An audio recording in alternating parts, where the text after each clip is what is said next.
Hanomona ao aminareo ry havana ny fahasoavana sy ny fiadanana avy amin'Andriamanitra ray sy Kristy tombotsika. Filazantsara araka ny Jaona toko 20 ny andininy voalohany ka hatramin'ny 10 no ten'Andriamanitra ho antsika indray amin'izao andro PASKA zao, sady mitantara raha teo zany ny amin'ny nitsanganan'i Jesoa tamin'ny maty. Nataon'Andriamanitra nahita ny fitsanganana maty ny olona. Nataon'Andriamanitra nahita ny fitsanganana ny maty ny olona. Misy karazan'olona maro ao amin'ny Soratra Masina nahita izany. Voalohany amin'izany ry Maria Magdalena. Misy mpianatra ihany koa ry Petera sy ry Jaona nahita an'izany. Voalaza ao amin'ny filazantsara ry havana fa intelo miantona i Jesoa no nanambara ny tenany fa hitsangana maty izy amin'ny andro fahatelo aorianany fahafatesany. Kanefa toy ny resaka nandalo fotsiny ihany zany teo anoloan'ny mpianatra, ary tena tsy azo ny velively ny tiany Tompo ambara, ka tafalatsaka tao anatin'ny famoizam-po izy rehefa maty ny Tompo. Ny Soratra Masina dia milaza an'izany fa tsy nino ny fitsanganany tena maty ny mpianatra sy ireo mpanaradia azy. Manamarina izany ny tahotra teo amin'ireo apôstôly, ka nahatonga ny apôstôly hidy an-trano rehefa maty ny Tompo. Manamarina izany koa ny fihetsika ireto vehivavy andeha hanositra menaka ny fatin'ny Tompo amin'ny andro maizimaizina vao mangiran-dratsy. Teo anoloan'izany tsy finoan'izany ry havana dia niasa teo amin'ny fiainan'izy ireo Andriamanitra mba hahatonga azy ireo eo amin'ny terany olona mino dia niasa Andriamanitra. Nataon'Andriamanitra hita ny fitsanganan'i Jesoa ny olona. Voalohany, Maria Magdalena dia nahita ny vato voaisitra tamin'ny fasana. Nataon'Andriamanitra nahita ny fitsanganan'i Maria. Maizimaizina dia efa tonga teny amin'ny fasana izy. Akory ny agagany sy ny tahotra fa neveriny fa nisy nangalatra ny fatin'ny Tompo. Nisy fiheverana diso tao raha nahita ny varavara-pasana efa nisokatra izy. Nefa ny filazantsara araka ny marika dia milaza fa lehibe dia lehibe ny vato. Nahoana misokatra ny fasana.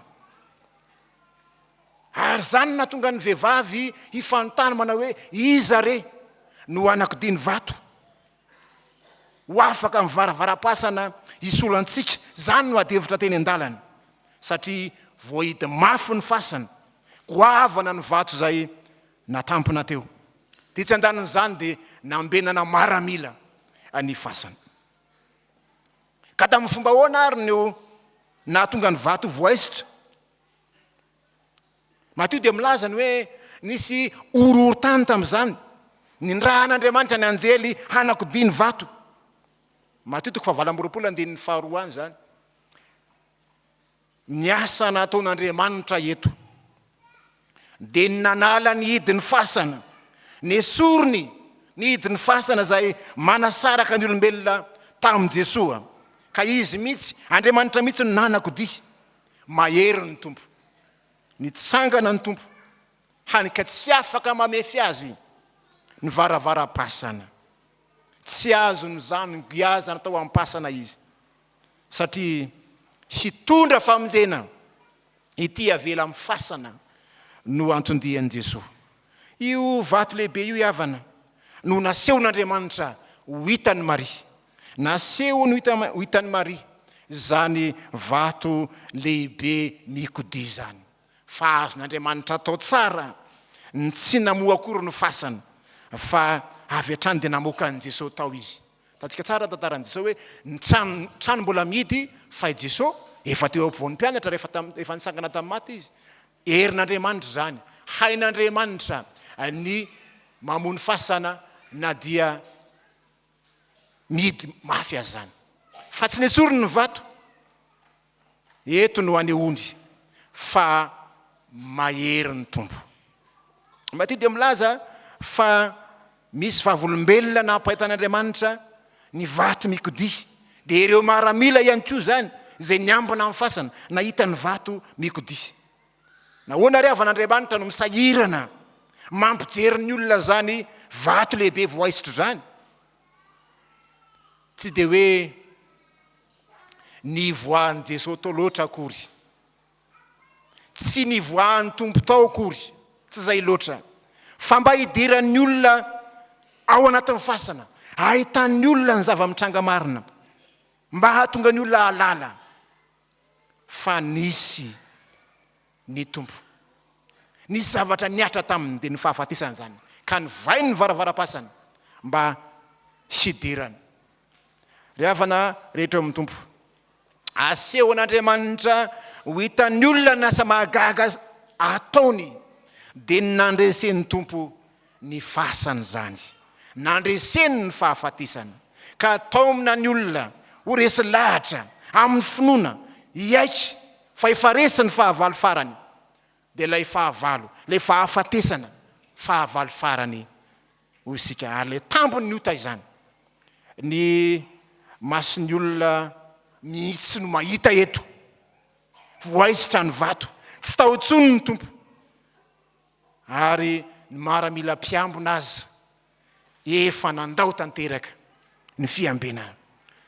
Ry havana eto amin'ny Tompo, nampahitan'Andriamanitra ny olony zany mba hahatonga ny olona ino ny fitsangana amin'ny maty sy ho vavolombelona ihany koa. Ry havana malala, ny kodiny vato makadiry, vato lehibe, vato goavana, zany dia endriky ny sakana zay miazona atsika ho amin'ny toeran'ny maty, ho amin'ny toeran'ny fahotana mandrakariva, ka nesoron'Andriamanitra ny vato mba hampiorina ny finoantsika, tsy ho ao mandrakizay mantsy ny finenany mino, fa misy ny fitsanganan'ny tena amin'ny maty. Ny soron'Andriamanitra ny sakana, tsy tokony ho any amin'ny fasana intsony zany ndatiavatsika fitahina sy famonjena, fa Jesoa aza efa niala tao amin'ny fasana, miasa ho anao ndray aran'ny Tompo ankehitriny ry havana. Amin'izao andro PASKA zao, tia ampandresy anao izy, ampahafantatra anao fa izy ny Tompo sy mpamonjy, izy no manafaka anao, manome fanantenana anao, manome fampahirezana sy fanantenana ho an'ny olona zay latsa-dranomaso, kivy sy mamoy fo eo ampandevenana, ho an'ireo olona zay kivy sy mamoy fo manoloana ny varavara-pasana misokatra, izy no mpanafaka ny tebiteby, izy no mpanafaka ny aharehetra, mamatotra antsika. Ry havana tsarovy, fa na dia efa nahita izany aza ry Maria, tandremo sao dia manao toe-tsain'ny Maria isika, na dia nahita ny vato mitokidia azy izy, dia mbola tsy nino ihany fa nihazakazaka ndray tany amin'ny Petera sy Jaona, nisy nangalatra ny vaton'ny Tompo. Endriky ny tsy finoana zany ry havana malala, endriky ny tsy finoana ananan'ny olony zany. Asehony ankehitriny ary havana amin'izao andro PASKA zao, mahery ny tompontsika koa miantera aminy. Faharoa ry havana, tsy Maria ihany, ny mpianatra ihany koa dia nahita ny lambam-paty nipetraka sy ny valona, araka ny andinin'ny 5 sy ny 7, hatramin'ny 7, nahita ny mpianatra, nataon'Andriamanitra nahita ny fitsanganan'ny tena maty ny Tompo, ka nahita zany ny mpianatra. Teny ivelany zany no hitany Maria Magdalena, rehefa nahita moa izy dia nitsoaka nandositra nandeha lodindray, fa ny mpianatra kosa dia nahita ny tao anatiny, nampahitan'Andriamanitra ny zava-misy tao anaty fasana koa ny mpianatra. Voalaza ny andininy 5 manao hoe no niondrika izy dia nahita ny lambam-paty nipetraka teo nefa tsy nisy niditra tao. Ary avokoa Simona Petera nanaraka azy, dia niditra tao am-pasana izy ka nijery ny lambam-paty mipetraka teo, voatanisa tsara ny lambam-paty, ny mosoara zay nafeny lohany, lambam-paty navalona tsara. Misy dikan'izany ry havana, toy ny olona maty rehetra ny Tompo no finosina lambam-paty, no fatorana fehipaty, tahaka ny Lazarosy zay nivoaka mbola nisy fehipaty tao amin'ny fasana tamin'ny nangalana azy. Fa nasain'Andriamanitra eto nijery ny mpianatra, fa tsy nahita ny faton'ny Tompo. Jery ony anjeliny tamin'ny mpianatra hoe jereo fa teo ny nandriny. Ny antony tonga nyzany ndiavana dia tiana ampirofo ny tompo fa mitsangana izy mandresy ny fahafatesana. Zany na tonga andry Petera sy Jaona moa nihazakazaka. Dia misy teny moa hoe i Petera dia nihazakazaka mafy fa i Jaona dia raha marina ny dépassen'ny Petera zany Jaona moa zany efa zoko be izy. Fa i Petera lay président mbola matanjaka tsara fa Jaona mbola efa olon-dehibe tamin'izany efa zokonjokony. Fa i Petera matanjaka nanao tongotra katoka ho any amin'ny fasana. Tia alala marina ny zava-misy izy ireo. Ny fasana amin'ny vo, ny lambam-paty mipetraka tsara eo, ny mosoarana fe ny vavany, ny tavany mivalona tsara eo. Prove zany fa tsisy nangalatra ny fahaton'ny tompo.